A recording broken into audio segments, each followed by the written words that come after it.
Y en cuanto al tema del bono más grande, me da tristeza pensar de que es más importante para ti las elecciones que la entrada a clases.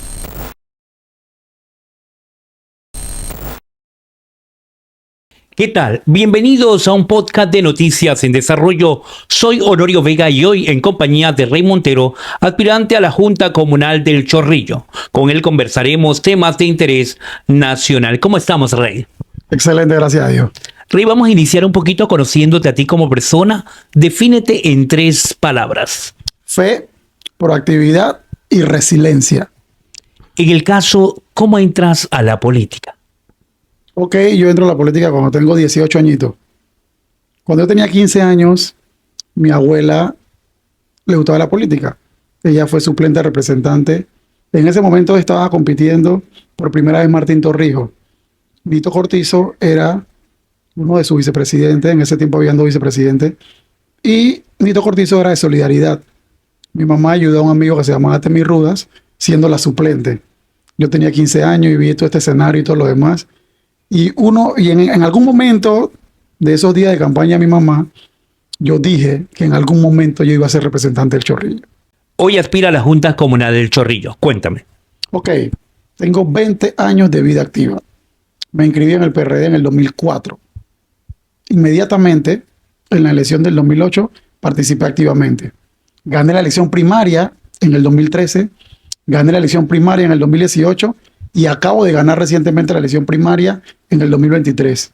Un recorrido de 15 años diciendo que quiero ser representante y hablando de los mismos problemas de siempre. La familia chorrillera está resquebrajada en su núcleo familiar. ¿Por qué? Enfrenta muchos y profundos problemas sociales. No tenemos título de propiedad, no hay centros de orientación infantil en el corregimiento. El desempleo nos azota. De cada 100 chorrilleros, 73 son desempleados. 50 son mujeres y 35 madres solteras desempleadas. El 60% de los hogares lo compone un adulto mayor y adultos mayores enfermos que a estas alturas tienen que tomar medicina para la presión, medicina para la diabetes, tienen que usar bastón, tienen que usar lentes y no hay un solo plan de asistencia social directa que impacte verdaderamente la calidad de vida de este grupo tan vulnerable en la comunidad y ni hablar de las personas con discapacidad. Rey, hablabas de problemática, una de ellas el desempleo. Entre tus propuestas, ¿cuáles están? Ok, nosotros no pretendemos inventar la agua tibia. Yo creo que nosotros tenemos que ser resilientes y tener adaptabilidad. ¿Y en qué sentido lo digo? Tenemos que entender el país donde vivimos, cómo funciona y cómo funciona su economía. Nuestra economía es de servicio. El impacto que tiene o puede tener el país en materia laboral viene directamente relacionado con la inversión privada. Y la inversión privada dictamina el norte a seguir en materia laboral. En ese sentido, nosotros pretendemos hacer continuos estudios de impacto laboral que nos digan a nosotros cuál es la realidad comercial en corto, en mediano y en largo plazo, según los sexos y según las edades. De esa forma, podemos capacitar a nuestra gente directamente dirigida al empleo, con capacitaciones directas. De eso se trata el plan de emergencia que queremos emprender con mayor significación en las mujeres, madres solteras y desempleadas. Me llama la atención ahí la preocupación por las mujeres desempleadas. ¿Cuál sería el objetivo ante este tema? Ok, nuestro corregimiento, cuando hablamos en materia de desempleo, son más las mujeres desempleadas que los hombres. Son las mujeres las que educan, son las mujeres las que crían, son las mujeres las que mandan a sus niños a la escuela. Hay muchas madres solteras que están desempleadas. Eso nos crea una situación de riesgo social en el corregimiento en corto, en mediano y en largo plazo. Estamos hablando de la calidad de la educación de los niños, la calidad de la alimentación y la calidad de los valores que se le inculcan. Y la que está llamada a ese tema es la mujer. Y no hablo mal de los padres. Tenemos muy buenos padres en el corregimiento. Pero hay un viejo dicho que dice, y yo creo que lo comparte todo el mundo, que los hijos son de su mamá. Entonces, si una madre está mal, el niño está mal. Me llama la atención en el corregimiento jóvenes que no trabajan ni estudian. ¿Qué le presentas a ellos? Este es un fenómeno social en incremento. Tengo 15 años de estar señalando el mismo tema. Precisamente en la encuesta social que realizamos, en donde te dije que de cada 100 chorrilleros, 73 no trabajan, los 27 que trabajan o tienen algún tipo de ingreso dicen estar cargando con un problema superior, que sus jóvenes, o sea, sus hijos, en edades productivas, entre 18 y 25 años más o menos de rango, ni trabajan, ni estudian y están haciendo familia. Se están quedando a vivir en el hogar principal. Y está agudizando el tema porque estos que trabajan nos dicen que mantienen a su familia con menos de $300 al mes y se están quedando con la responsabilidad de sus nietos. En este sentido, este es un fenómeno que no puede seguir creciendo. Tenemos que atacarlo. No estamos hablando de uno ni de dos, Honorio. Estamos hablando de prácticamente 2.000 jóvenes en esta misma situación, que no trabajan ni estudian y siguen haciendo familia. Y el círculo de la pobreza inicia cuando traes un hijo al mundo que no puedes mantener. Y es lo mismo que voy a hacer con las mujeres. Planes de emergencia, pero dirigidos a jóvenes, con la misma temática. Estudio de impacto laboral para conocer la realidad comercial. Y conociendo esa realidad comercial, capacitarlos directamente al empleo. Me llama la atención en el Chorrillo el caso de los títulos de propiedad. No hay aquí. Ok, te voy a decir leyendas urbanas. Y la gente que es adulta, que vivió esta experiencia, podrán validar o no lo que te voy a decir. He conversado con muchos líderes comunitarios de aquel momento. Se suponía o se escucha que la indemnización que nos dieron en su momento los norteamericanos después que nos invadieron en el tiempo de la dictadura era una indemnización que suponía casas de mejores dimensiones y de mejores costos y que nuestra gente no tenía que volver a pagar y que se extendía desde el Chorrillo hasta Calle 12. ¿Qué hay de cierto? No sé. Pero te digo la parte de nosotros. Si tú me preguntas a mí, nosotros hemos llegado a estas alturas porque el título de propiedad es una parte. Las viviendas condenadas y los albergues es otra. Porque si el que vive en edificios no tiene la capacidad de tener un título de propiedad, ¿te imaginas el que vive en viviendas condenadas? ¿Te imaginas el que vive en albergue? Es una realidad muy cruda. Porque estamos hablando de un corregimiento que está situado en el centro de la ciudad entre dos polos de desarrollo. En algún momento nos va a tocar enfrentar un desalojo. ¿Cómo nos defendemos? Tenemos 35 años una administración que ha mirado para otro lado. No le importa el tema de los títulos de propiedad, pero llegamos aquí producto de esa administración. Precisamente porque los 35 años que tiene son los 35 años que dejó de existir la Dirección General de Desarrollo Comunitario. Nosotros no hubiésemos llegado hasta aquí sin título de propiedad. Esa dirección hubiera velado porque eso fuese un hecho. Porque eliminaste la DGDCON, eliminaste las juntas locales, eliminaste las juntas directivas de los edificios, se quedaron sin mantenimiento y no podemos ser considerados propiedad horizontal.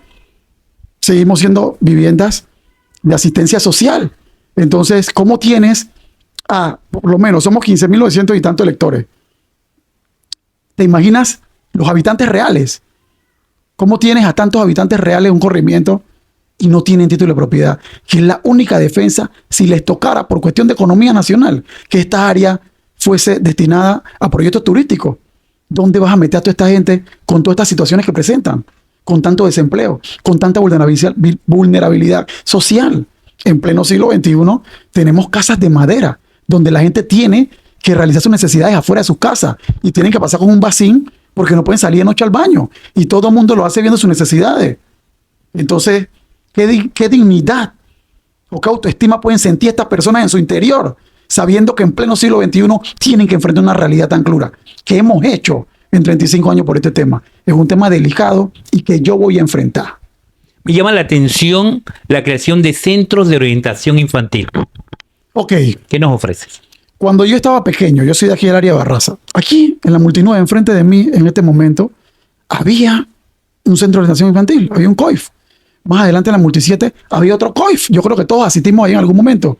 Y tú ibas a lo largo y ancho del Chorrillo y habían muchos centros de esto. ¿Qué pasó 35 años atrás? ¿Por qué dejaron de existir? No sé. Pero ¿cuál es la realidad de estos centros de orientación infantil, Honorio? Tú sacas a tu niño a una casa y lo primero que tu niño tiene que ver cuando va para la escuela es alguien con un en la mano. Y cuando va más adelante, un corregimiento rodeado de basura. Y por ahí las aguas negras. ¿Cuáles son los espacios de valor que tienen estos niños para reorientarlos? Para que ellos puedan discernir entre lo que es bueno y lo que es malo de su comunidad. Entre lo que pueden y no hacer. Centros de orientaciones donde te los cuiden. Donde te le den estudio dirigido. Donde te le den atención médica. Donde estén comunicados contigo en la atención primaria que debe tener este grupo social tan vulnerable en la comunidad de 0 a 5 años. sea, ahí radica la importancia de estos centros de orientación infantil, porque no hay espacios de valor. Después de la escuela y la familia, tú tienes que estar preocupado cuando tus niños tienen que jugar encima de la basura y corriendo de las balas. Entonces, no sé cómo en 35 años no hemos podido gestionar que en el corregimiento existan centros de orientación infantil. Y ahora escucho que tienen otra propuesta general y que van a hacer eso que ha necesitado tanto el Chorrillo y que en el Chorrillo no se ha hecho.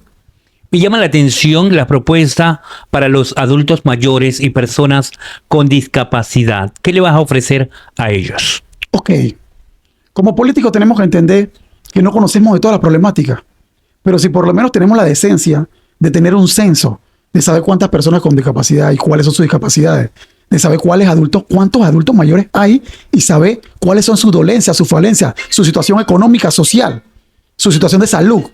En la medida que eso puede ocurrir, nosotros podemos decir que sabemos cuál es el problema y plantear una posible solución, escuchándolos, buscando profesionales idóneos y que la Junta Comunal pueda tener algún tipo de asistencia directa e indirecta con el gobierno nacional, porque son personas del Chorrillo y que tienen derecho a tener una calidad de vida digna en su vulnerabilidad.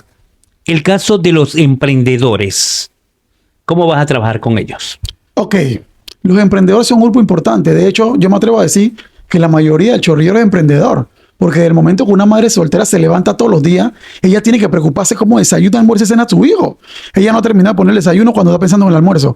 No ha terminado de pensar en el almuerzo cuando está pensando en la cena. No ha terminado de poner la cena cuando está pensando en la merienda. Y ese es un ciclo diario. Entonces yo me atrevo a decir que aquí todos somos emprendedores de alguna manera u otra. Pero para hablarte del grupo que en alguna manera pone un sábado en la esquina, que no tiene una sola carpa, que tiene que poner el olor de su comida junto a aguas negras. Y nosotros somos la cuna del emprendimiento.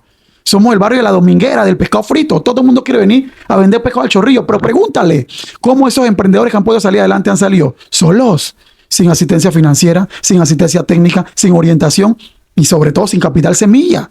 Porque qué bueno es que ellos sepan que hay una junta comunal que los respalde. Entonces creamos en el Chorrillo una junta comunal que respalde el emprendimiento y creamos una cultura de emprendimiento. La gente entiende que el trabajo no es la única vía, sino que el emprendimiento también es una vía de transformación social y económica. Yo creo que la más importante. El país se sostiene a través de la empresa privada. Entonces, el emprendimiento tiene que ser una cultura dentro de nuestro corregimiento.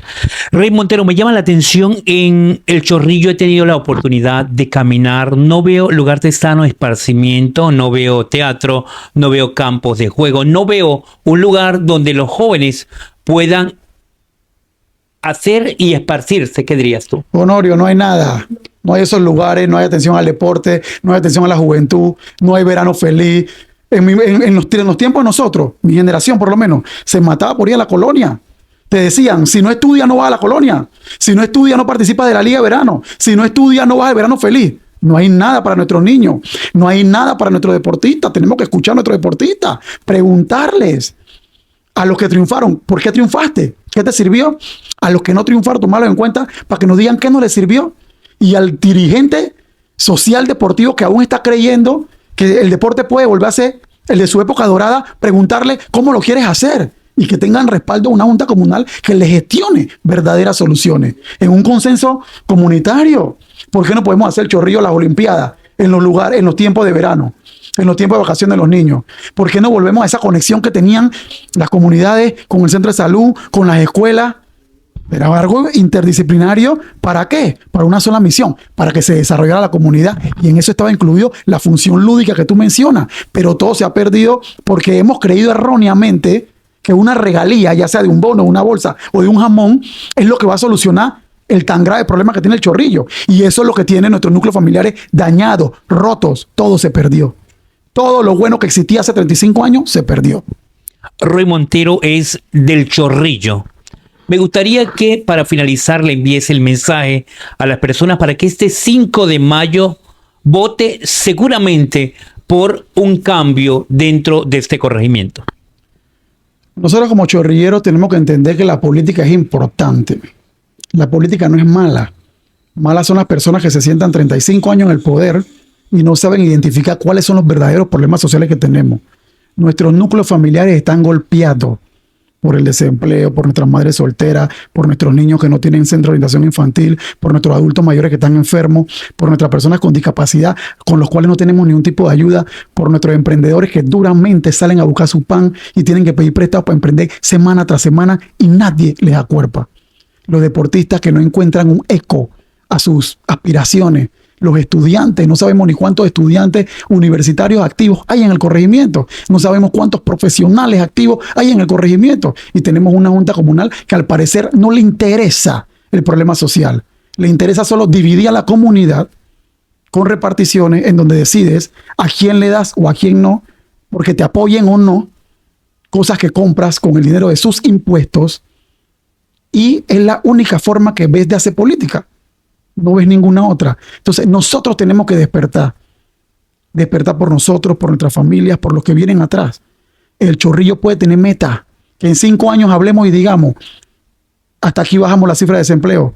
Eliminamos la vivienda condenada. Tenemos título de propiedad. Nuestros jóvenes están trabajando y estudiando.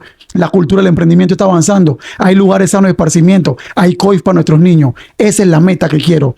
Que esta discusión que hoy yo tengo contigo, yo la pueda tener al final de mi administración. Porque voy a ganar con el favor de Dios y que yo le diga a la gente, estas son las cosas que logré. No que yo llegue con una papeleta y diga, vota así y sin ninguna propuesta. Es porque el Chorrillo entonces está volando en soluciones. Rey Montero, se escucha por allí que su oponente va a entregar en este mes los bonos más grandes de la historia en 35 años. ¿Qué nos diría su punto de vista? Ok, Honorio, mira, yo soy un tipo de sensibilidad social. Yo conozco la pobreza en todas sus dimensiones. Yo he pasado por toda la etapa que un chorrillero promedio puede pasar y he pasado por todos los páramos que un chorrillero puede pasar. Y yo no estoy en desacuerdo con el bono. Lo que yo no estoy de acuerdo con el bono es que el bono sea solución. El bono tiene que ser regalo. Tú regalas el bono, pero tú gestionas todo el resto de los problemas que tiene la comunidad. En cuanto a lo que me mencionas, me da mucha tristeza. Yo le he dicho, lo dije ayer, lo digo hoy, lo digo así mañana. Con mi administración el bono va a continuar, porque la gente lo necesita. De aquí a que yo llegue a la cultura que yo necesito en el Chorrillo, ese bono la gente lo necesita y va a ser el bono más mi gestión de todo lo que te he mencionado. Porque yo necesito que la gente entienda que el bono tiene que ser un regalo, no una solución. Y en cuanto al tema del bono más grande, me da tristeza pensar de que es más importante para ti las elecciones que la entrada a clases. Yo recorro el corregimiento todos los días, es mi activismo, y hay madres que no han mandado a sus hijos a la escuela, hay madres que no han completado la lista escolar, hay madres que ni siquiera matricularon a sus hijos porque no tenían recursos económicos. Y tú te saltas la escuela en donde podías hacer buena presentación, hasta política, porque vas y sorprendes a las madres con un bono de por lo menos $50 y resta los $50 del pocotón que vas a dar el 30, que lo vas a dar porque es el día de la elección. No tiene sentido. Nuestras personas, nuestros chorrilleros son más que un número político, son personas, sienten, necesitan. Y vamos a atacar sus verdaderas necesidades, no vamos a jugar con sus necesidades. ¿Continuarías con las ferias libres que se hacen actualmente y los precios de la canasta básica? Claro que sí, todo lo bueno se repite. Es más, soy del pensar que ya no tienes que poner a la gente a formar fila. Has tenido 35 años para armar estructuras, calle por calle, nada más somos 15 calles. Somos un corregimiento pequeño. En 35 años hubieses podido tener 15 tiendas de comida barata y que la gente lo comprara continuamente y así se impactas. He realizado muchas entrevistas a través de los podcasts, pero una como esta es única. Rey Montero hablando directamente y de frente de la problemática que existe en el Chorrillo. A 35 años todavía vivimos en un deterioro tanto social como económico, que el crecimiento no se ve. Mil gracias, Rey, por esta oportunidad de conocerte un poco más a través de esta interesante entrevista de Noticias en Desarrollo. Yo soy Honorio Vega.